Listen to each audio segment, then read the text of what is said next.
السلام علیکم یا ابا عبداللہ۔ اللہ نے حضرت نوح نبی کو 4 بیٹے عطا کیے۔ توجہ ہے نا میری طرف؟ اللہ نے حضرت نوح نبی کو 4 بیٹے عطا کیے۔ بڑے بیٹے کا نام حام تھا، دوسرے بیٹے کا نام سام تھا، تیسرے بیٹے کا نام یافس تھا، چوتھے بیٹے کا نام کنعان تھا۔ ان 4 بیٹوں میں سے جس بیٹے کے حصے میں تاج نبوت آیا، شیخ صاحب قیامت کے لیے بلند صلوات اللہم صلی علی محمد و آل محمد۔ ان 4 بیٹوں میں سے جس بیٹے کے حصے میں تاج نبوت آیا اس کا نام سام ہے۔ اللہ نے جناب سام کا گھر بیٹوں سے بھر دیا۔ خداوند متعال نے حضرت نوح کے نبوت کے وارث بیٹے کو 12 بیٹے عطا کیے۔ ان 12 بیٹوں میں سے ایک بیٹے کا نام لاود یا لاود تھا۔ اس لاود کو اللہ نے 3 بیٹے عطا کیے۔ ایک بیٹے کا نام املیک تھا، دوسرے بیٹے کا نام تاسن تھا، تیسرے بیٹے کا نام امیم تھا۔ امیم سے اولاد چلی اور یہ امیم بنی امیم کا جد بن گیا۔ تاسن کے بارے میں تاریخ خاموش ہے۔ املیک سے اولاد چلی، اس املیک کی ساری اولاد عمالقہ کہلاتی ہے۔ یہ قوم عمالقہ کو قوم عاد و ثمود کا بقیہ بھی کہا جاتا ہے۔ ان کا مسکن شام تھا، یمن میں بھی رہتے تھے۔ انتہائی جابر ان کے بادشاہ تھے۔ یہ لوگ تھے حضرت موسیٰ کے زمانے میں، حضرت موسیٰ جن سے برسر پیکار رہا وہ یہی عمالقہ تھے۔ اس املیک کی اولاد میں سے جو قوم بنی وہ عمالقہ کہلاتی ہے، اور اس عمالقہ میں سے ایک فرد تھا جس کا نام تاریخ نے حام لکھا ہے۔ حام کو اللہ نے 5 اولادیں عطا کی، ایک بیٹی اور 4 بیٹے۔ ایک مرتبہ صلوات پڑھ دیجیے محمد۔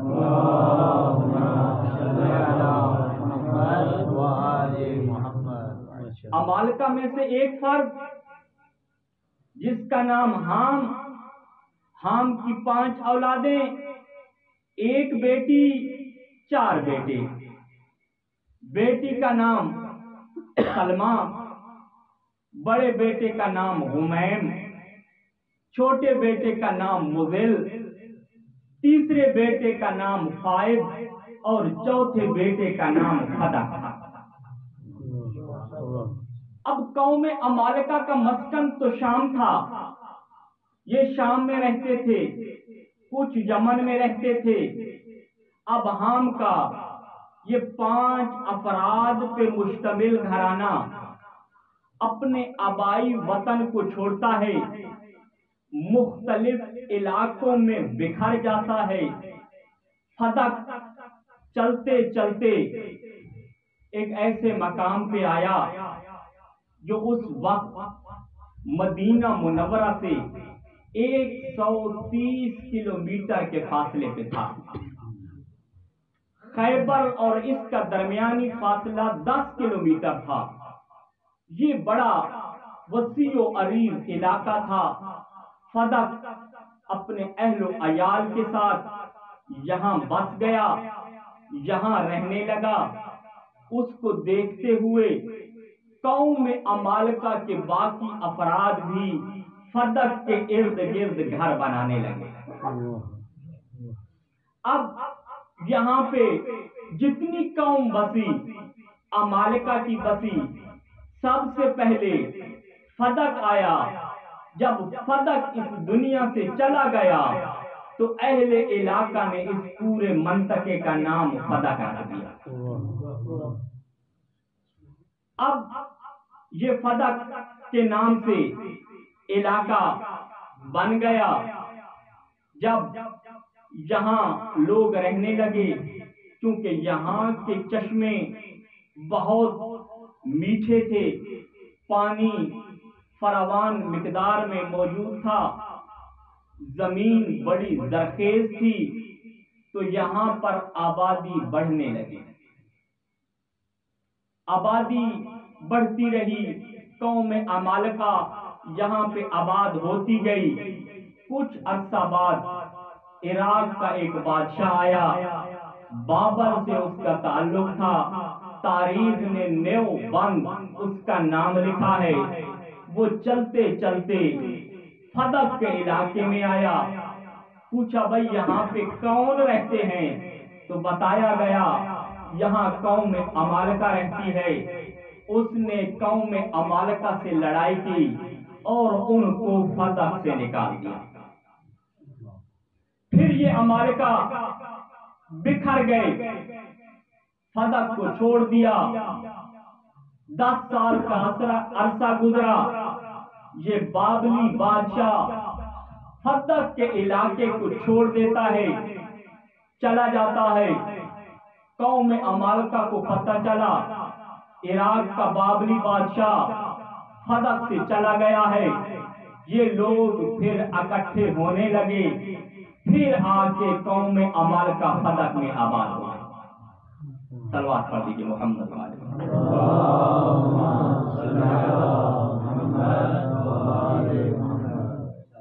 اب جب قوم عمالقہ آباد ہوئی تو اس وقت یہودیوں کی وہ قوم، یہودیوں کے وہ لوگ جو تورات و انجیل کا بڑی دقت سے مطالعہ کر چکے تھے، وہ آخری نبی کے بارے میں بہت زیادہ معلومات حاصل کر رہے تھے، بہت کچھ سن رکھا تھا، انہوں نے دیکھا تھا، سننا تھا کہ آخری نبی کا نام احمد ہوگا۔ صلوات پڑھ دیجیے۔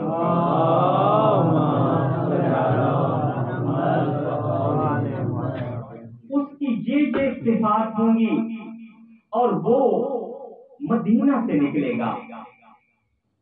تو ان یہودیوں نے اپنا علاقہ چھوڑا، چلتے چلتے مدینہ آئے۔ جب مدینہ آئے تو ان یہودیوں کے 3 گروہ ہوئے۔ ایک گروہ مدینہ منورہ میں بس گیا، دوسرا گروہ خیبر میں بس گیا، تیسرا گروہ فدق میں آ گیا۔ اب چونکہ یہودی خیبر میں بھی رہتے تھے، فدق میں بھی بس گئے، انہوں نے مل کے قوم عمالقہ کو پھر فدق سے نکال دیا۔ اب خیبر کا علاقہ، فدق کا علاقہ اور مدینہ جس کا پہلا نام یثرب تھا، وہاں کا کچھ حصہ ان علاقوں پہ یہودی آباد ہو گئے۔ یہ یہودی اس لیے آباد ہوئے تھے کیونکہ انہوں نے پیغمبر اسلام صلی اللہ علیہ وآلہ وسلم کے متعلق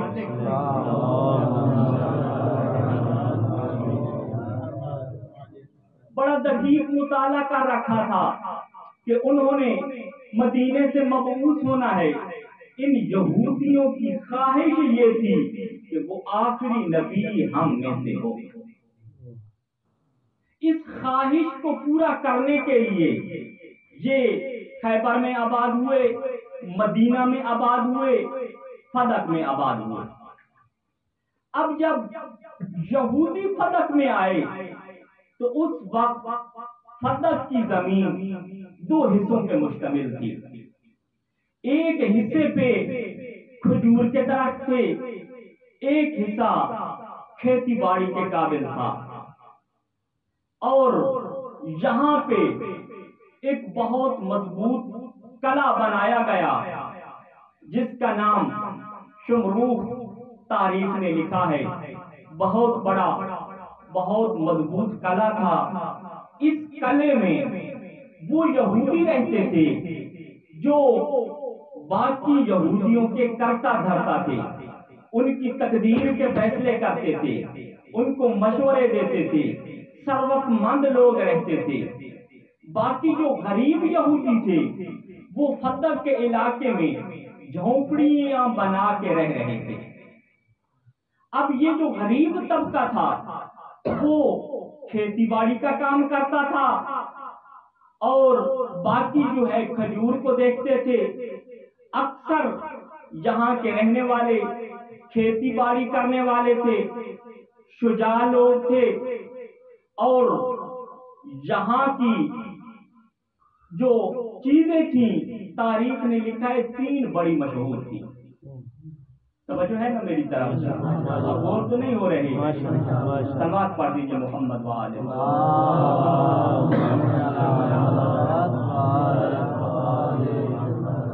فدق کی 3 چیزیں یہودیوں کے آنے کے بعد معروف تھیں. ایک فدق کی گندم بہت معروف تھی. اگر کسی کو اچھی اور کوالٹی کی گندم چاہیے ہوتی تو وہ فدق سے خریدا کرتا تھا. فدق کی کھجور بہت اعلیٰ کوالٹی کی تھی، خصوصاً اجوا کھجور.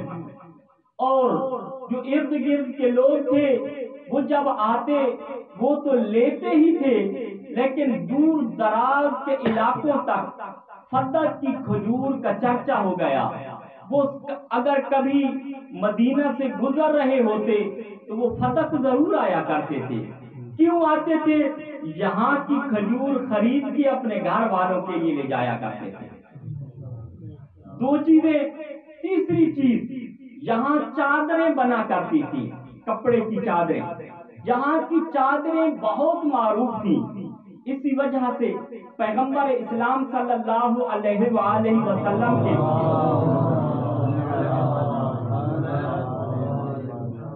ان کے حالات میں ملتا ہے کہ وہ قطیفہ فدقیہ پہنا کرتے تھے. قطیفہ چادر کو کہتے ہیں، فدقیہ جو فدق میں بنتی تھی. تو یہاں کی چادریں بہت معروف تھیں. کھجور، گندم اور یہاں کا کپڑا. یہاں یہ یہودیوں کی مارکیٹ تھی اور اسی وجہ سے فدق کے یہودیوں کے بارے میں کہا گیا ہے کہ اگرچہ یہودیوں کا مرکز خیبر تھا مگر امیر یہودی فدق میں رہتے. اب یہاں پر کتنی کھجوریں تھیں؟ الموسوعۃ الکبریٰ میں اسماعیل زنجانی لکھتے ہیں کہ یہاں پر اتنی کھجوریں تھیں. 36 ہجری میں جو فدق کی کھجوریں تھیں ان کی تعداد ان کھجوروں کے برابر تھی جو کھجوریں کوفہ میں موجود تھیں. کوفہ کی کھجوریں اور فدق کی بستی کی کھجوریں تعداد میں برابر تھی. اور جتنی آمدن کوفہ سے آیا کرتی تھی اتنی آمدن فدق سے آتی تھی. اور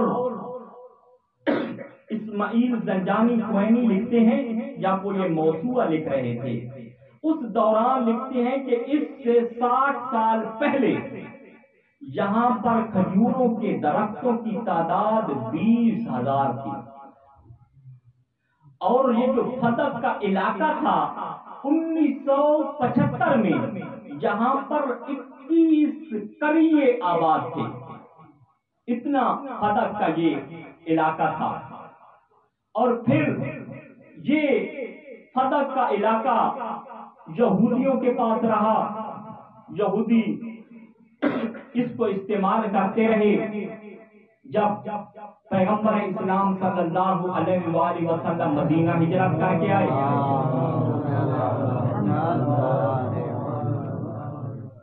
تو مشرکین سے جنگیں ہوئی، تو جو مدینے کے یہودی تھے انہوں نے مشرکین کا ساتھ دیا تھا احد میں، بدر میں، تو پھر ان یہودیوں کو مدینہ چھوڑنا پڑا، بلکہ روایت کے جملے یہ ہیں ان کو مدینہ بدر کیا گیا۔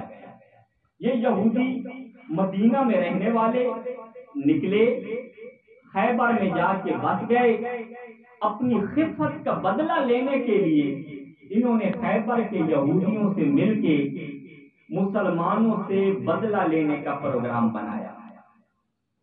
جب خیبر کے یہودی بدلہ لینے کا پروگرام بنا رہے تھے، امیر یہودی تھے فدق کے، تو انہوں نے خیبر والے یہودیوں کی مالی امداد بھی کی، اسلحہ وغیرہ بھی ان یہودیوں کو بھیجنا شروع کیا۔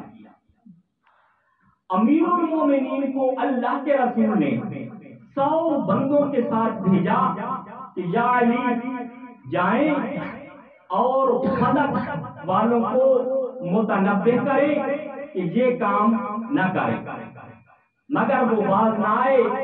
امیر المومنین فدق کے علاقے میں آئے، یہ پہلا حملہ تھا، وہ خوف سے بھاگ گئے۔ امیر المومنین نے ادھر کا مال غنیمت لیا، واپس آ گئے۔ اب جب اللہ کے رسول نے خیبر کے یہودیوں سے جنگ کی، ان کو شکست ہوئی، تو فدق والوں نے کہا کہ جب خیبر کے یہودی شکست کھا گئے ہیں تو ہمارا مسلمانوں کے اس لشکر سے کیا مقابلہ۔ اس وقت فدق کے یہودیوں کا سردار یوشع بن نون تھا۔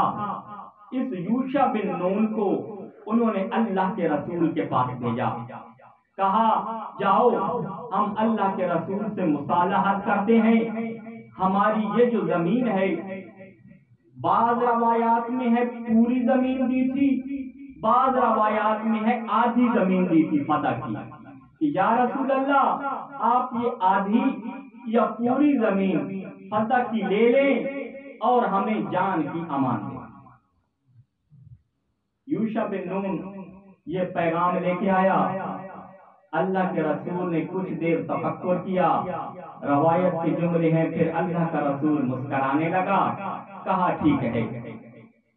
پھر ان یہودیوں نے کہا کہ یا رسول اللہ کیونکہ ہم یہاں کے باسی ہیں، ہمیں زمینوں کا پتہ ہے، کیسے ان کو بسانا ہے، کیسے فصلیں اگانی ہیں، تو آپ ہم پہ یہ شفقت کریں، یہ زمین آپ ہمیں دے دیں، ہم یہاں پر غلہ اگائیں گے، جتنی یہاں کی آمدن ہوگی آدھا آپ کا ہوگا، آدھا ہمارا ہوگا۔ اللہ کے رسول نے موافقت کی، اور آپ جانتے ہیں یہاں کے غلے کی مقدار کتنی تھی۔ روایت میں ملتا ہے جب سال کے بعد اس کے پیسے آتے تھے تو بعض روایات کہتی ہیں 1,20,000 دینار، یہ آمدن اس فدق کے اس حصے سے آتی تھی جو اللہ کے رسول کا حصہ بنتا تھا۔ صلوات پڑھ لیجیے محمد و آل محمد۔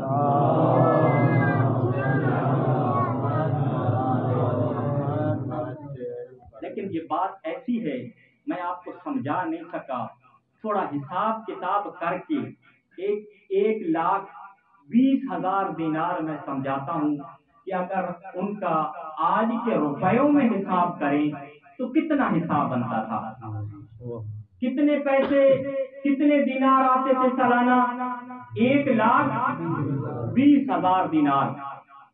اور جانتے ہیں دینار اس زمانے میں سونے کا ہوتا تھا، اور ایک دینار کتنا ہوتا تھا وزن کے اعتبار سے؟ مؤرخین نے لکھا ایک دینار 1 مسکال کے برابر ہوتا تھا۔ اب مسکال کا لفظ ایسا ہے جو ہمیں پتہ ہی نہیں ہے بھائی کتنا ہوتا ہے، تو میں نے اس کا حساب گراموں میں کیا۔ گرام تو ہم سب جانتے ہیں کہ ایک مسکال میں کتنے گرام ہوتے ہیں۔ ایک مسکال میں 4.25 گرام ہوتے ہیں۔ اب دینار برابر ہے مسکال کے، اور ایک مسکال میں سونا کتنا ہوا؟ 4.25 گرام۔ اب اگر 1,20,000 دینار کو 4.25 گرام سے ضرب دیں گے تو 1,20,000 دینار کے گرام نکل آئیں گے، اور اگر ضرب دیں تو یہ بنتا ہے 5,10,000 گرام۔ اب گراموں میں بھی بات سمجھ نہیں آئے گی، ہم واقف ہیں تولے سے۔ 1 تولہ سونا، 2 تولے سونا، 3 تولے سونا، تب بات ہمیں سمجھ آتی ہے۔ تو اگر 5,10,000 گرام کے تولے بنائیں تو وہ کتنے بنتے ہیں؟ پہلے سمجھیں کہ تولے میں گرام کتنے ہوتے ہیں۔ یہ جو 1 تولہ سونے کا ہے اس میں 11 گرام اور 664 ملی گرام ہوتے ہیں۔ 11 گرام اور 664 ملی گرام ہو تو 1 تولہ سونے کا بنتا ہے۔ اب 11 گرام اور 664 کو 5,10,000 گرام پہ تقسیم کریں تو تولے نکل آئیں گے۔ اب یہ تولے کتنے بنتے ہیں؟ 43,724 تولہ سونا بنتا ہے۔ 43,724۔ اور جب میں آج حساب کر رہا تھا تو میں نے آج تولے کا ریٹ دیکھا کہ پاکستان میں تولے کا ریٹ کیا ہے، تو مجھے تولے کا ریٹ جو آج کا نظر آیا 2,13,700 روپے ایک تولے کا ریٹ ہے۔ اب اگر 2,13,700 کو 43,724 تولے سے ضرب دے تو جانتے ہو جو سید بیٹھے ہو آپ کی دادی زہرا کا مال کتنا بنتا تھا؟ یہ مال بنتا ہے 9,34,38,78,600 روپے۔ صلوات پڑھ لیجیے محمد وآل محمد۔ اللہم صلی علی محمد وآل محمد۔ 9,34,38,78,600 روپے۔ اور میں اگلے جملے پڑھ کے حیران ہوا۔ مدینہ کے غریب اور مسکین جو ہوتے تھے ان کی نگاہیں ہوتی تھی کب بطول کے پاس صدق کا مال آئے گا اور ہم لیں گے، اور سب کا سب مال خدیجہ کی بیٹی غریبوں اور یتیموں پہ تقسیم کر دیتی۔ جب اللہ کے رسول نے یہ فتح لیا، اللہ کے رسول کا دستور تھا سب سے پہلے سفر سے واپس آتے اپنی بیٹی کے گھر میں آتے۔ اللہ کا رسول اپنی بیٹی کے گھر میں آیا، 14 ذی الحج تھی، 7 ہجری تھی۔ ام ایمن جناب زہرا کی زیارت کے لیے آئی ہوئی تھی۔ امیر المومنین اللہ کے رسول کے ساتھ تھے۔ جبرائیل وحی لے کے آیا، یا رسول اللہ آتے ذل قربا حقہ، یا رسول اللہ اپنے اقربا کو حق دو۔ جبرائیل کون سا حق؟ کہا یا رسول اللہ خدا فرما رہا ہے میرا دین خدیجہ کی دولت کا مطلوب ہے۔ یہ فدق جو لے کے آئے ہو یہ سارا فدق میری بطول کو عطا کرنا۔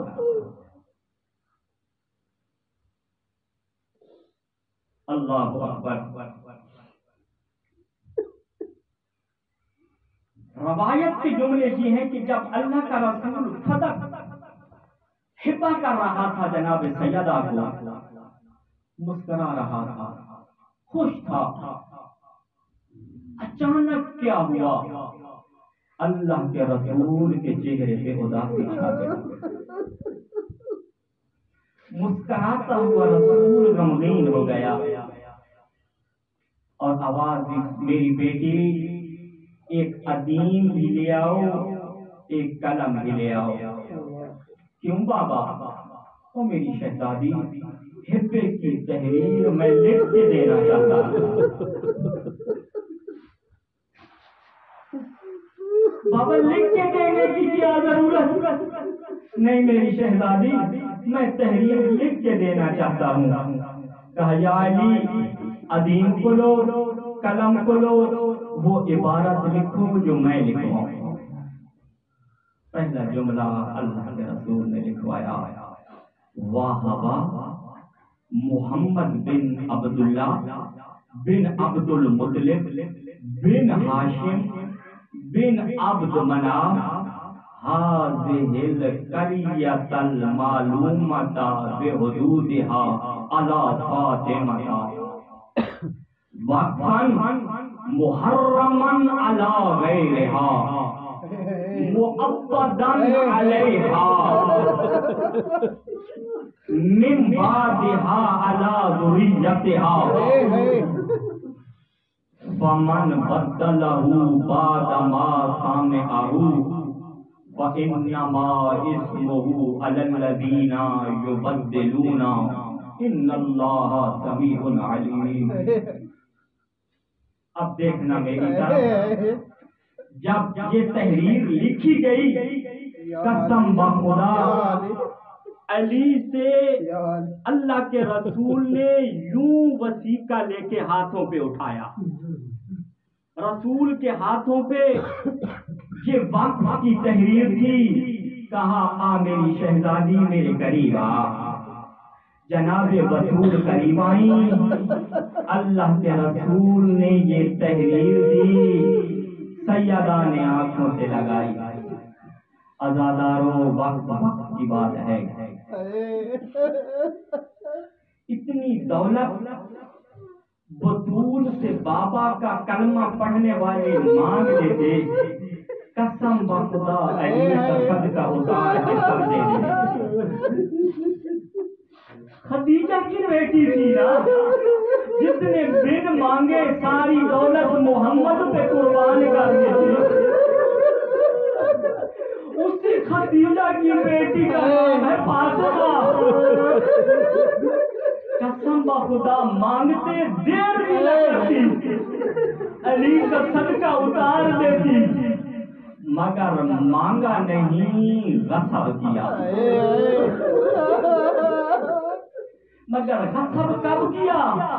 ابھی بابا کو بھی جی بھر کے نہیں روئی تھی۔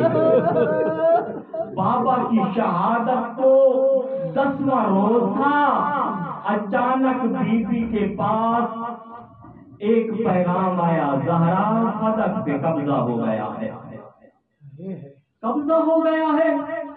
ابھی تو میں بابا کو بھی جی بھر کے نہیں روئی تھی۔ بس عزادارو، اب وہی تحریر جو بابا نے دونوں ہاتھوں سے اٹھا کے دی تھی، وہی تحریر تھی۔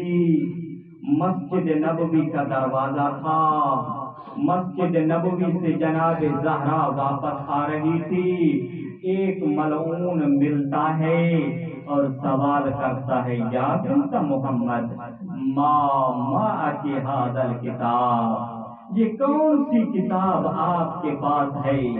حلمی ہے وارمی ہے، اس تحریر کو ذرا مجھے دکھاؤ۔ اب مانگنے والا نجس تھا، بابا کی پاکیزہ تحریر تھی۔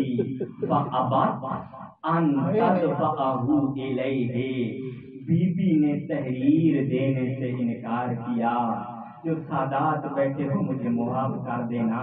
جب بیوی نے تحریر دینے سے انکار کیا نا عزادارو، فلا تما علی وجہہا،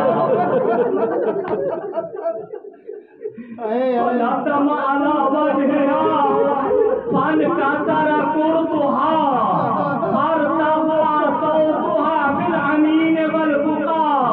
عزادارو ملعون نے تماچا مارا، جناب زہرا کی والیاں ٹوٹ گئی.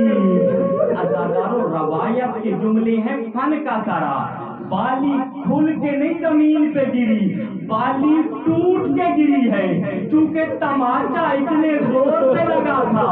جناب بطول کی بالیاں ٹوٹ گئی، جناب زہرا کا گریا بلند ہوا. عزادارو میرے سامنے صاحب اولاد بیٹھے ہو، وہ بیٹھے ہو جن کی اولاد بیٹیاں ہیں.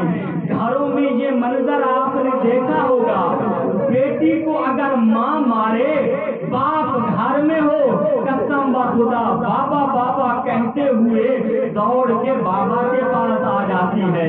اب بطول کے سامنے بابا کی قبر تھی، اب بابا کی قبر کے طرف منہ کیا اور کہا یا ابتا انظر الی ابنتک المظلومہ. بابا اپنی مظلوم بیٹی کی طرف نگاہ کرو. بابا کنا فی حیاتک معظمین. عزادارو میں سوچتا رہا میں اس جملے کا ترجمہ کیا کروں. میں نے یہی سمجھا اس کا یہی ترجمہ ہو سکتا ہے، بی بی بابا کی قبر کو خطاب کر کے کہہ رہی ہے، بابا جب تو زندہ تھا میرے گھر میں جبرائیل اجازت مانگ کے آیا کرتا تھا، تو میرے دروازے کی چوکھٹ پکڑ کے آیت تطہیر کی تلاوت کرتا تھا. بابا اسی مسجد نبوی میں منبر پہ بیٹھ کے تو میرے فضائل پڑھتا تھا. بابا ذرا دیکھ تو صحیح، اصبحنا مذللین. بابا لوگ دیکھ رہے ہیں تیری بطول کو، لوگوں کے سامنے تماچے لگ رہے ہیں. عزادارو بی بی نے رونا شروع کیا. مسجد نبوی سے لوگ نکل کے آئے، اب انہوں نے جناب سیدہ کا گھیرا بنایا. اتنے بے حیا تھے، اتنے بے حیا تھے، تماشا دیکھ رہے تھے، چھڑانے کے لیے آگے نہیں آئے. عزادارو مجھے بتاؤ، کوئی جتنا غریب ہو، آپ دیکھ رہے ہو کوئی مار رہا ہو، آپ کی جتنی طاقت ہو چھڑانے کے لیے جاتے ہو. یہ محمد کی بیٹی کی غربت تھی، بابا کا کلمہ پڑھنے والے تھے، تماشا دیکھتے رہے، چھڑانے کے لیے نہیں آئے. بس عزادارو ملعون نے کہا تریدو ان تخوفنی زہرا، مجھے لوگوں سے ڈرانا چاہتی ہو. اب عزادارو مجھے معاف کرنا.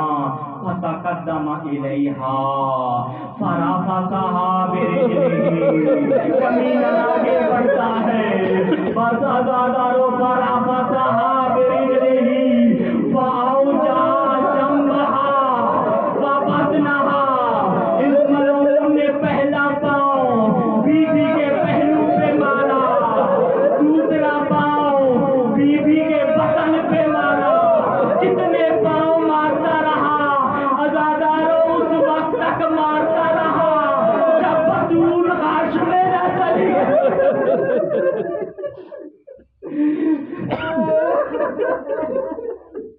بس عزادارو جناب سیدہ غاش میں ہے. آخذ الکتاب، جو بابا کی تحریر بطول کے ہاتھ میں تھی، ملعون نے لی. اب مجھے معاف کرنا. تافالا پیے، پہلے اس تحریر پہ تھوکا، ومزقہو، پھر اس تحریر کو پھاڑا، پھر زمین پہ پھینکا. بار بار قدم اس تحریر پہ مار رہا تھا. عزادارو جب جناب زہرا کو افاقہ ہوا، دیکھا کبھی بابا کی تحریر کے ٹکڑوں کو ہوا ادھر لے کے جاتی ہے، کبھی ہوا ادھر لے کے جاتی چاہتی ہے، بس لیٹے لیٹے ایک جملہ کہا، مزق اللہ بطنک کما مزق کتابی، ملعون اللہ تیرے بطن کو ایسے چاک کرے جیسے تو نے میری تحریر کو چاک کیا۔ بس عزادارو 18 سال کی عمر ہے، اتنا ظلم کیا ہے ملعون نے، جناب سیدہ کے چلنے کی طاقت ختم ہو گئی تھی۔ اب بی بی نے دیکھا میں گھر تک جاؤں کیسے، بس دیوار تھی جو گھر تک پہنچاتی تھی۔ فاستندت بإحدى يديها على الجدار، جناب زہرا نے ایک ہاتھ دیوار پہ رکھا، وجعلت اخرى على جنبها الواجعة، دوسرا ہاتھ دکھتے ہوئے پہلو پہ رکھا۔ جناب زہرا نے چلنا شروع کیا، جب گھر پہنچی ہے نا عزادارو کھڑی نہیں ہو سکی بطول، فساقطت علی الارض، جناب زہرا زمین پہ گری اور کہہ رہی تھی یا علی قتلنی فلان، اے علی مجھے فلان نے قتل کر دیا۔ بس عزادارو اب بستر تھا، جناب زہرا تھی، حالت کیا ہو گئی، نحل جسمها وذاب لحمها، عزادارو جسم نحیف ہو گیا تھا، جناب زہرا کا گوشت پگھل گیا تھا۔ بس عزادارو یہ جو دن گزرا ہے ایک روایت کی بنیاد پر غروب سے تھوڑا سا پہلے جناب زہرا کی شہادت ہوئی۔ آدھی رات کو امیر المومنین نے غسل دیا۔ عزادارو وہ علی جو غسل دینے سے پہلے ہر مذکور کو اپنے بیٹوں کو تسلی دے رہا تھا، جب علی غسل دینے لگا امیر المومنین کی دھاڑیں نکل گئی، چراغ ہاتھوں سے گر گیا، ایک طرف بیٹھ گئے، غسل چھوڑ دیا۔ جناب اسما آگے بڑھی، کہا یا علی ابھی تو تسلیاں دے رہے تھے، ابھی رو کیوں رہے ہو؟ کہا اسما میں نے دیکھا زہرا کے چہرے پہ تماچے کا نشان موجود تھا، پھر میں نے زہرا کا پہلو دیکھا، پاؤں سے جو ظلم ہوا تھا اس کے نشان میری زہرا کے۔ بس عزادارو غسل مکمل ہوا، امیر المومنین نے اپنے بیٹوں کو بلایا، بیٹیوں کو بلایا، کہا آؤ ماں زہرا سے آخری الوداع کر لو۔ عزادارو میں نے ایسے پڑھا ہے، امام حسن بھی آ گئے، جناب ام کلثوم بھی آ گئی، زینب کبریٰ بھی آ گئی، عزادارو نہ آیا تو غریب کربلا نہ آیا۔ امیر المومنین نے سوال کیا حسین تو کیوں نہیں ماں زہرا کے قریب آ رہا؟ کہا بابا مجھے ایک سوال کا جواب دو، میری ماں افضل ہے یا عیسیٰ نبی کی ماں مریم افضل ہے؟ کہا حسین تیری ماں فخر مریم ہے۔ کہا بابا جب جناب مریم کی وفات ہوئی تھی عیسیٰ نے کہا تھا میں ماں کے قریب تب جاؤں گا جب مجھے ماں بلائے گی، بابا میں بھی ماں کے قریب تب آؤں گا جب مجھے ماں زہرا بلائے گی۔ عزادارو حسین کے جملے تھے، کفن بند ٹوٹے، آواز آئی آؤ میرا کربلا کا غریب بیٹا، آؤ میرا پیاسا بیٹا۔ ادھر زہرا کے ہاتھ کھلے، ادھر حسین نے بڑھنا شروع کیا۔ بس عزادارو میں نے یہ جملے دیکھے ہیں، اب جناب زہرا کے لب تھے، حسین کا گلا تھا، زہرا بار بار مولا حسین کا گلا چوم رہی تھی، تقدیر کی آواز آئی ہوگی، زہرا آج تو حسین کے گلے کا بوسہ لے رہی ہے، اللہ جانے جب خشک کے گلے پہ خنجر چل رہا ہوگا، اس وقت اس منظر کو کیسے انا للہ و انا